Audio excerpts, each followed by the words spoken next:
corrupção deriva-se do latim corruptio e significa quebra, ruptura, degradação, decomposição.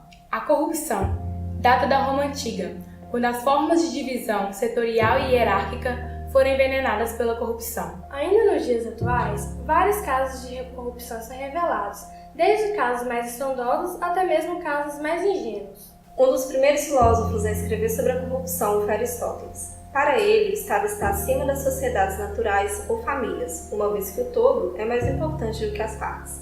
Isso ajudou a criar a fundamentação do que conhecemos hoje como corrupção. Corrupção é a sobreposição das vantagens pessoais sobre o bem comum. Seria a corrupção um reflexo da ética e da moral de uma sociedade? Na atualidade brasileira, os casos de corrupção estão cada vez mais evidentes e divulgados pelo mundo todo, desde o Mensalão, em 2005-2006. A Operação Lava Jato, que teve início em 2014 e perdura até os dias atuais, e entre outras inúmeras ocorrências. Segundo historiadores, a corrupção no Brasil é uma questão datada do período colonial, quando a coroa portuguesa concedia cargos vantajosos e permissivos aos homens portugueses para que os mesmos não resistissem à vinda ao país. Se nos lembrarmos da carta de Pero Vaz de Caminha ao rei de Portugal, quando relatou a descoberta da terra em que se plantando tudo dá, ele termina com um pedido de emprego para um parente desempregado. Enraizada na nossa formação sociocultural, são favores individuais, como o pedido de Pero Vaz de Caminha, que fazem com que a corrupção continue sendo perpetuada. A corrupção não é exclusiva ao Brasil, mas é uma particularidade na sua formação. Longe dos estrondosos casos de corrupção política, não são apenas os políticos que tomam atitude egoísta em relação à sociedade. Segundo o historiador Leandro Carnal, não existe país com governo corrupto e população honesta. As atitudes costumeiras e aparentemente inofensivas cometidas pela população brasileira, que passam despercebidas à compreensão do errado, podem ser definidas como corrupção social. Você já furou fila? Já estacionou em vaga especial para pessoas com deficiência, mesmo não sendo uma? Fez o uso de carteiras de identidade falsa para entrar em lugares onde a idade mínima é 18 anos? Já fez uso de produtos originados da pirataria? Colou na prova ou até mesmo passou cola? Falsificou assinaturas? Utilizou antena gato? Recebeu troco errado e não devolveu o dinheiro? Esses são alguns de inúmeros exemplos de corrupção social presentes na sociedade brasileira.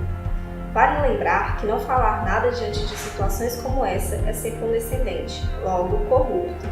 Nós tendemos a culpar aqueles que roubam excessivamente. Ao mesmo tempo, temos milhares e milhares de pessoas roubando só um pouquinho.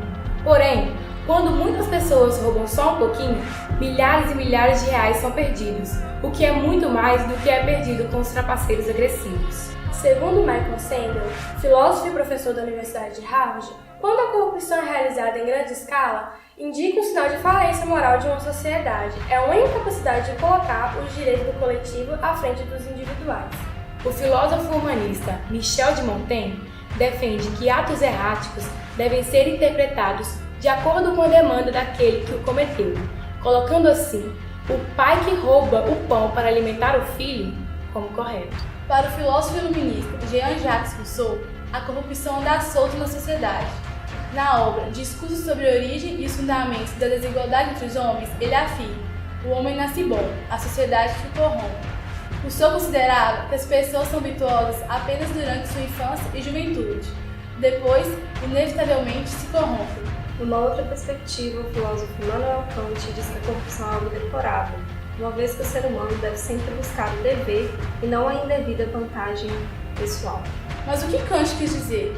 O filósofo diz que o ser humano terá de agir corretamente por dever e não meramente conforme o dever. Já para o filósofo Mário Sérgio Cortella, a corrupção não tem fim, porque para ela terminar é preciso que acabe a liberdade humana. A corrupção é uma possibilidade e não uma obrigatoriedade. A nossa liberdade permite a degeneração. Cortella também afirma que podemos explicar os motivos que levam alguém a ser corrupto ou roubado, porque explicar significa pensar racionalmente. Porém, justificar não é possível, tendo em vista que justificar significa tornar justo, e o justo é aquilo que julgamos como correto.